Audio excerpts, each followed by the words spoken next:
নিজেদের এজেন্ডা জনগণের নামে চালিয়ে দেওয়া গণতন্ত্র নয়, মন্তব্য জাহিদের। দাঁড়িপাল্লার জোয়ার দেখে শঙ্কিত বিএনপি, বললেন গোলাম পরোয়ার।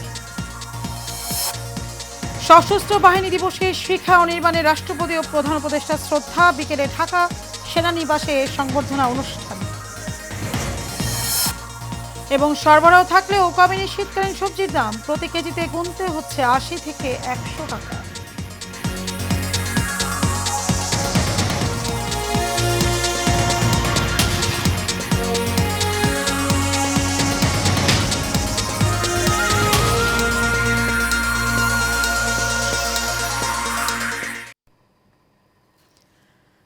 স্বাগত এশিয়ান নিউজে, আপনাদের সাথে আছে আমি মারিয়া মিকো। এতক্ষণ শুনছিলেন বিআরবি কেবল ইন্ডাস্ট্রিজ লিমিটেড সংবাদ শিরোনাম। চলে যাব পুরো সংবাদে।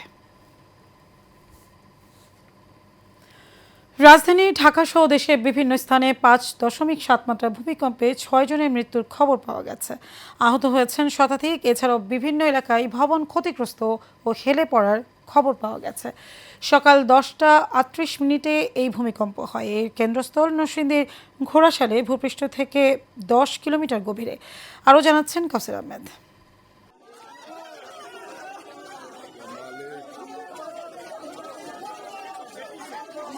সকাল 10টা 39 রাজধানী ঢাকা সহ সারা দেশে ভয়াবহ ভূমিকম্প অনুভূত হয়েছে।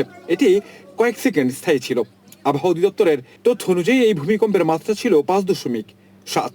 এর উৎপত্তি স্থল নরসিংদীর মাধবদীতে, যার গভীরতা ছিল 10 কিলোমিটার। বাংলাদেশকে ভূমিকম্পের জন্য ঝুঁকিপূর্ণ এলাকা উল্লেখ করে আবহাওয়াবিদ রুবায়েত কবির বলেন, ভবিষ্যতে আরো বড় ভূমিকম্প হওয়ার সম্ভাবনা রয়েছে। এটা আসলে আমরা যে সবাই এটা অনুভূত হয়েছে, কারণ হলো যে ভূমিকম্পটা ঢাকার খুব কাছে হয়েছে।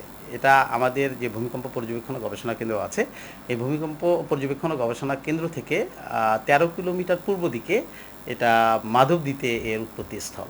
তবে এই আবহাওয়াবিদ বলছেন, আপাতত এই ভূমিকম্পে আপনার শক হওয়ার সম্ভাবনা কম। আসলে সাধারণত একটা বড় ভূমিকম্প হলে এরপরে আসলে আফটারশক হয়ে থাকে।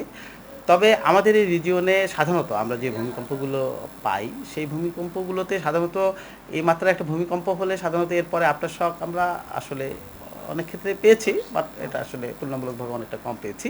বাট হয়তো যে জায়গাটায় ভূমিকম্প হয়েছে সেই জায়গাটায় হয়তো এত মৃদুমাত্রার আফটারশক হয়েছে, যেটা হয়তো আমরা কেউ বুঝতে পারছি না, বা আমাদের আসলে সেন্সর পর্যন্ত এই জিনিসটা আসে নাই। ভূমিকম্পে এখনো পর্যন্ত বেশ কয়েকজনের মৃত্যুর খবর পাওয়া গেছে। বিভিন্ন স্থানে বেশ কিছু ভবন হেলে পড়ারও খবর পাওয়া গেছে। এর ফলে আতঙ্ক ছড়িয়ে পড়েছে সাধারণ মানুষের মাঝে। এ সময় ঘর বাড়ি, অফিস এবং ব্যবসা প্রতিষ্ঠান ছেড়ে বাইরে বের হয়ে আসেন রাজধানীর মানুষ। কাসের আহমেদ, এশিয়ান টেলিভিশন, ঢাকা। নিজেদের এজেন্ডা জনগণের নামে চালিয়ে দিয়ে কর্মসূচি পালনকে গণতন্ত্র বলে না, এমন মন্তব্য করেছেন বিএনপির স্থায়ী কমিটির সদস্য ডক্টর AZM জাহিদ হোসেন। সকালে জাতীয় প্রেস ক্লাবে বিপ্লব ও সংহতি দিবস উপলক্ষে ঢাকা মহানগর উত্তর মৎস্যজীবী দল আয়োজিত আলোচনা সভায় এ মন্তব্য করেন তিনি। এ সময় তিনি বলেন, নিজেদের ভালো ছাড়া অন্য কিছু বুঝে না বলেই আত্মীয় স্বজন ও কাছের কিছু মানুষ নিয়ে পালিয়ে গেছে শেখ হাসিনা। জাতীয় নির্বাচনে বিএনপি ও এর অঙ্গ সংগঠনের ঐক্য ধরে রাখার বিকল্প নেই বলেও জানান বিএনপির এই নেতা। ভূমিকম্পের ক্ষয়ক্ষতির জন্য সমবেদনা জানিয়ে ভবন নির্মাণে নিয়ম মানাতে সরকারকে কঠোর হওয়ার আহ্বান জানান তিনি। ২৬ মধ্য ফেব্রুয়ারির মধ্যে জাতীয় নির্বাচন। স্বৈরাচার কর্তৃত্ববাদী সরকার দেশের অর্থনীতিকে ফোকলা করে দেশের সার্বভৌমত্বকে অলমোস্ট অন্য একটি দেশের হাতে তুলে দেওয়ার ষড়যন্ত্র করে আজকে তারা পালিয়ে গেছে এবং ওখানে বসে বসে বাংলাদেশে বিশৃঙ্খলা এবং সেই পুরনো আগুন সন্ত্রাস নিয়ে আবারও তারা মাঠে নেমেছে। আগামী ২৬ মধ্য ফেব্রুয়ারি জাতীয় নির্বাচনে আজকে যদি এই রাজনৈতিক ঐক্যকে আমরা ধরে রাখতে পারি, শুধুমাত্র কে কয়টা আসন পাবো আর কে কয়টা আসন দিল এটা না, আস্থা রাখতে হবে জনগণের উপর। দাঁড়িপাল্লার জোয়ারে দেখে বিএনপির মাথা নষ্ট হয়ে গেছে বলে মন্তব্য করেছেন জামায়াতে ইসলামীর সেক্রেটারি জেনারেল মিয়া গোলাম পরোয়ার।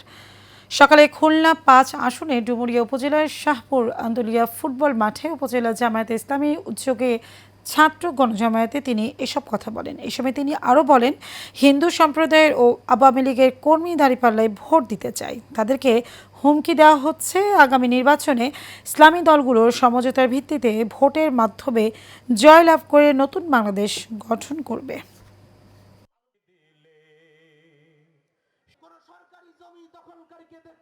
চারিদিকে গ্রামে ওয়ার্ল্ডে যখন দাড়িপাল্লার জোয়ার, মা বোনেরা পুরুষরা বাড়ি বাড়ি যাচ্ছে আর দাড়িপাল্লার কথা বলছে। রিক্সাওয়ালাকে জিজ্ঞেস করে, ভ্যানওয়ালা, বাস স্ট্যান্ড, টেম্পুওয়ালা, দোকানদার বলে কারে ভোট দিবা? বলে আমরা সব দেখছি, এবার আমরা দাড়িপাল্লাই। কি বলে কিনা বলেন? এতে এখন আমার বিএনপির বন্ধুদের মাথাটা একটু ডিস্টার্ব হয়ে গেছে।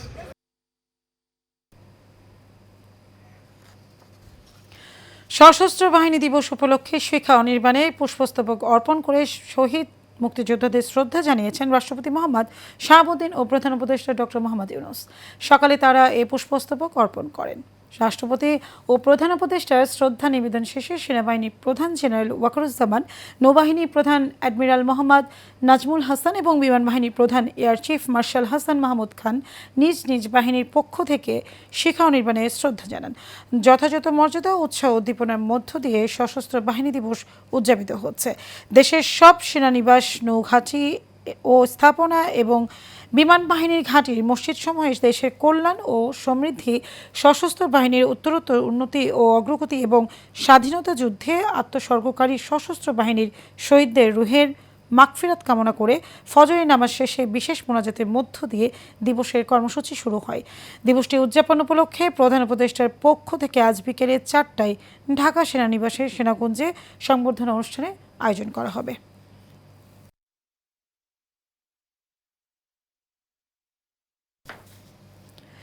দেশের সব সরকারি স্কুল এবং মহানগর ও জেলা উপজেলা সদরে বেসরকারি স্কুলে প্রথম থেকে নবম শ্রেণীতে নতুন শিক্ষার্থী ভর্তির আবেদন আজ থেকে শুরু হয়েছে। গত কয়েক বছরের মতো এবারও ডিজিটাল লটারির মাধ্যমে শিক্ষার্থীরা স্কুলে ভর্তির সুযোগ পাবেন। সকাল 11টা থেকে অনলাইনে আবেদন শুরু হবে। এই প্রক্রিয়া চলবে 5 ডিসেম্বর বিকেল 5টা পর্যন্ত। বৃহস্পতিবার মাধ্যমিক ও উচ্চ শিক্ষা অধিদপ্তর ভর্তির নিয়মাবলী প্রকাশ করেছে। অনলাইনে ঘরে বসেই শিক্ষার্থীরা আবেদন করতে পারবেন। বাজারে শীতকালীন সবজির সরবরাহ বৃদ্ধি পেয়েছে, কিন্তু দাম এখনও নাগালের বাইরে। মোটা চালের দাম কিছুটা কমলেও পেঁয়াজের দর আকাশচুম্বী। প্রতি কেজি বিক্রি হচ্ছে 110 টাকায়। নিত্যপণ্যের এই ঊর্ধ্বগতিতে বিপাকে ভোক্তারা। আবির হোসেনের ক্যামেরায় ওয়ালিদ সিদ্দিকের রিপোর্ট। বেগুন, ঢেঁড়স, বরবটি, পটল, ফুলকপি ও বাঁধাকপি সহ প্রায় সব সবজিরই সরবরাহ রয়েছে পর্যাপ্ত, তবে বিক্রি হচ্ছে বাড়তি দরে। কাঁচামরিচ, টমেটো, বেগুনের দর 100 টাকার উপরে, আর পেঁয়াজ এক লাফে 30 টাকা বেড়ে 110 টাকায় বিক্রি হচ্ছে। টমেটো হলে ইন্ডিয়ান 160 টাকা বিক্রি করি, সিম হলে 120 টাকা, তারপর মূলা 60 টাকা। এগুলো শীতের সবজি। পাতাকপি 60, ফুলকপি 60, একটা বড়গুলো আনলে 70 বেচা লাগে।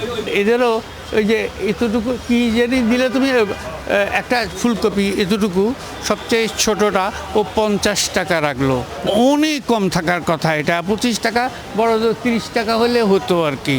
তো সব কিছুর দামই খুব বেশি মনে হয়। পেঁয়াজ আমরা আজকে বেচতেছি 110 টাকা, 108 টাকা। আমদানির পরও চালের দামে কোনো প্রভাব ফেলতে পারেনি, তবে মোটা চালের মৌসুম আসায় বাজারে চালের দাম কেজি প্রতি 5 টাকা কমেছে। চাউলের দামটা আগের মতনই আছে, চিকন চালগুলা, আর মোটা চালের দাম একটু কমছে। নতুন চাল আসছে তো, 28 চালের আপনার আগে ছিল 60 টাকা, 62 টাকা, এখন 55-56 বিক্রি করতেছি আমরা।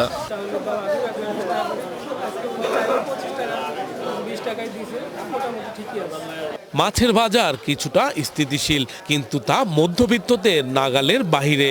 রুই, কাতল, পাবদা প্রতি কেজি বিক্রি হচ্ছে 400 থেকে 450 টাকায়। শরীয়তপুরের এই মাছ আগে বেচতাম 550-600, এখন বর্তমানে বেচি 460-80। আবার আপনার এই যে রাজশাহীর মাছটা আছে, এটা আবার 400-380 টাকা বিক্রি হইতেছে। মুরগির দাম কেজিতে 10 টাকা বেড়েছে। ব্রয়লার প্রতি কেজি 180 টাকা, আর লেয়ার বিক্রি হচ্ছে 320 টাকায়। ব্রয়লার 180 থেকে 175 টাকা বিক্রি করতে চাচ্ছে, সীমিতই আছে। মোটামুটি একটু স্বস্তির ভিতরে আছে এখন বাজারটা। হয়তো 70 ছিল, এখন একটু 80 হয়েছে, এরকমই। Walid Siddiqui, Asian television, Dhaka. এবার এনএসি নিবেদিত news story of the week. সিরাজগঞ্জের চলন বিলে চলতি মৌসুমে শাকসবজির বাম্পার ফলন হয়েছে। কৃষি জমি ছাড়াও বাড়ির আঙ্গিনা ও পুকুর পাড়েও হচ্ছে সবজি চাষ। এতে একদিকে যেমন পূরণ হচ্ছে পুষ্টি চাহিদা, অন্যদিকে আর্থিকভাবেও লাভবান হচ্ছেন চাষিরা। মির্জা আব্দুর রব বুলবুলের তথ্য ছবিতে আরও জানাচ্ছেন শেখ ফাহিম। শস্য ও মৎস্য ভাণ্ডার ক্ষেত সিরাজগঞ্জের চলন বিলে চলতি বছর সবজির বাম্পার ফলন হয়েছে। ধান চাষের পাশাপাশি সাথী ফসল হিসেবে শাকসবজির চাষ লক্ষ্যমাত্রা ছাড়িয়ে গেছে। আবহাওয়া অনুকূলে থাকায় ফসলি জমি ছাড়াও পুকুর পাড় ও পতিত জমিতে হয়েছে সবজি চাষ। শীতের আগাম সবজিতে এবার ভালো লাভ হয়েছে বলে জানান চাষিরা। 2 বিঘা জমি আমি 1 লক্ষ টাকাতে লিজ লিয়ে 2 মাস ধরে আবাদ করছি। যে পরিমাণে ফল আসছে তাতে আশা করা যায় যে আমি অনেক লাভবান হব। এটা দিয়ে আমাদের ভালোভাবে সংসার জীবন চলতেছে, বেকারত্ব দূর হচ্ছে, প্লাস ভালোভাবে সংসার জীবন করতেছি আমরা, প্লাস আমাদের এটা দেখে আর গ্রামের আশেপাশে আরও অনেক লোক এটা আবাদ করতেছে। এই এলাকার ছেলে মেয়ে এসে কাজ করে অনেক উপকৃত হচ্ছে। তারাস উপজেলা কৃষি অফিসার শমিষ্ঠা সেন গুপ্তা জানান, এবছর উপজেলার কৃষকদের শাকসবজি চাষে ব্যাপকভাবে উৎসাহিত করা হয়েছিল, যার ভালো ফলও মিলেছে। চলন বিলে যারা তারাস উপজেলা তারা তরুণ উদ্যোক্তারা আছে, এই কাজটা যদি করেন আমি আশা করি এই কাজের মাধ্যমে তারা বিরাট একটা বাণিজ্যিকভাবে সফল হবে এবং তারা তাদের এটা পেশা হিসেবে ধরে। যদি নিরাপদ ফসল উৎপন্ন করে তাহলে তারা যেটা হচ্ছে বেকারত্ব যে বিশাল একটা সমস্যা সেখান থেকে সমাধান হবে। পুরো চলনবিল এলাকায় 35,000 পুকুরের মধ্যে প্রায় 5,000 পুকুর পাড়ে শাকসবজির চাষাবাদ হয়েছে। Sheikh Fahim, Asian television. পটুয়াখালীর দুমকিতে মোটরসাইকেল ও অটোবাইকের মুখোমুখি সংঘর্ষে জুবাই নামে এক মোটরসাইকেল চালকের মৃত্যু হয়েছে।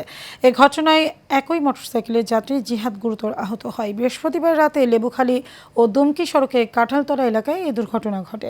পুলিশ জানায়, লোহার পাইপ বহনকারী একটি অটোরিকশার সাথে মোটরসাইকেলের ধাক্কা লেগে জুবাইর গুরুতর আহত হয়। পরে তাকে উদ্ধার করে দুমকি স্বাস্থ্য কমপ্লেক্সে নিলে চিকিৎসক মৃত ঘোষণা করেন। এছাড়া মোটরসাইকেলে থাকা আহত জিহাদকে বরিশাল শেরে বাংলা মেডিকেল কলেজ হাসপাতালে পাঠানো হয়।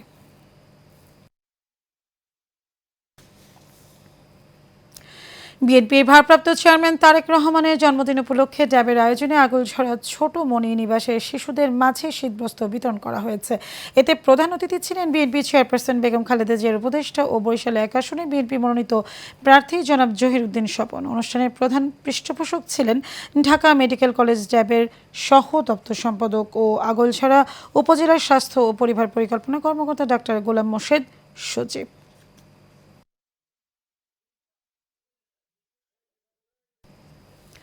জাতীয় নির্বাচনকে সামনে রেখে দলকে সংগঠিত করতে সকলকে ঐক্যবদ্ধ হওয়ার আহ্বান জানিয়েছেন ময়মনসিংহের ভালুকা উপজেলা বিএনপির ভারপ্রাপ্ত আহ্বায়ক মোর্শেদ আলম। বিএনপির 31 দফা বাস্তবায়নের লক্ষ্যে ভালুকায় উপজেলা বিএনপির ভারপ্রাপ্ত আহ্বায়ক মোহাম্মদ মোর্শেদ আলমের পক্ষ থেকে জনসাধারণের মাঝে শাড়ি ও লুঙ্গি বিতরণ অনুষ্ঠানে তিনি এই আহ্বান জানান। ইউনিয়ন বিএনপির সিনিয়র সহ সভাপতি সেলিম তালুকদারের সভাপতিত্বে বিশেষ অতিথি ছিলেন উপজেলা বিএনপির যুগ্ম আহ্বায়ক সালাউদ্দিন আহমেদ, মুজিবুর রহমান মজু, রুহুল আমিন সহ অনেকে।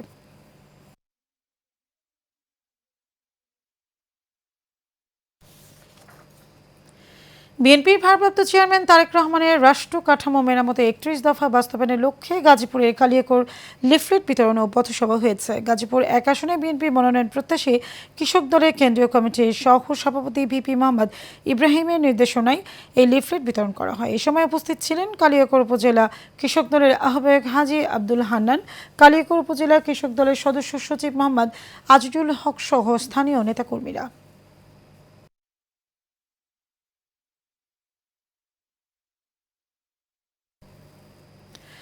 বেসরকারি সাহায্য সংস্থা আশা শীতার্ত জনগোষ্ঠীর মধ্যে বিতরণের জন্য সুনামগঞ্জ জেলা প্রশাসকের কাছে 400 কম্বল হস্তান্তর করা হয়েছে। জেলা প্রশাসক ডক্টর মোহাম্মদ ইলিয়াস মিয়ার কাছে আশা সুনামগঞ্জ জেলার পক্ষ থেকে এই কম্বল হস্তান্তর করা হয়।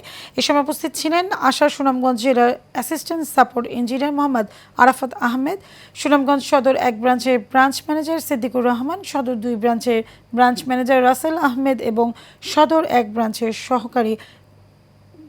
সহকারী ব্রাঞ্চ ম্যানেজার সেলিম পারভেজ সহ অনেকে।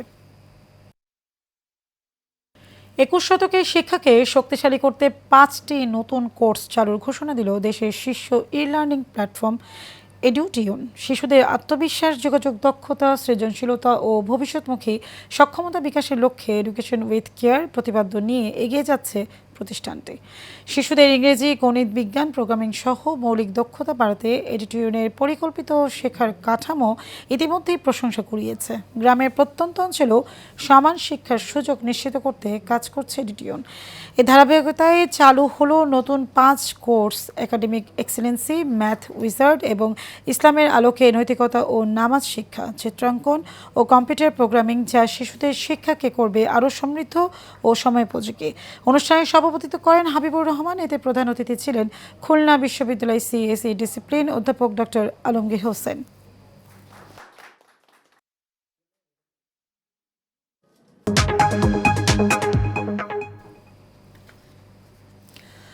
বাণিজ্য সংবাদ। আনুষ্ঠানিকভাবে উদ্বোধন করা হলো দেশের সর্ববৃহৎ furniture market, Dhaka furniture market. রাজধানীর মতিঝিলে মার্কেটের প্রতিষ্ঠাতা মেহেদী হাসান কাকনের উদ্যোগে মার্কেট উদ্বোধন করা হয়। দীর্ঘদিনের পরিকল্পনা, চ্যালেঞ্জ মোকাবেলা এবং কঠোর পরিশ্রমের পর মার্কেটটি এখন প্রতিটি ঘর সাজানোর চাহিদা মেটাতে প্রস্তুত বলেও জানান তিনি আরও বলেন, শুধুমাত্র ফার্নিচার বিক্রি করা নয়, বরং মানুষের ঘর সাজানোর স্বপ্নকে বাস্তবে রূপ দেওয়াই তার লক্ষ্য।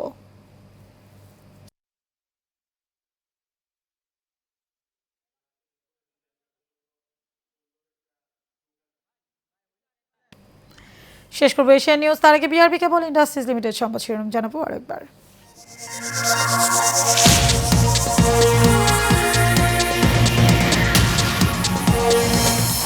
5.7 মাত্রা ভূমিকম্পে কাঁপল দেশ, 3 জেলায় 6 জনের প্রাণহানি, আহত শতাধিক। নিজেদের এজেন্ডা জনগণের নামে চালিয়ে দেওয়া গণতন্ত্র নয়, মন্তব্য জাহিদের। দাঁড়িপাল্লার জোয়ার দেখে শঙ্কিত বিএনপি, বললেন গোলাম পরোয়ার।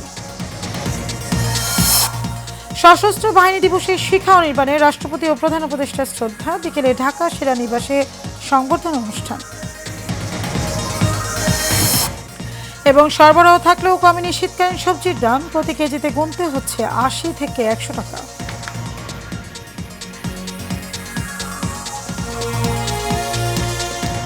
দর্শক, এই ছিল আমাদের এতক্ষণকার আয়োজন। আমাদের পরবর্তী সংবাদ দেখার আমন্ত্রণ রইল। ধন্যবাদ।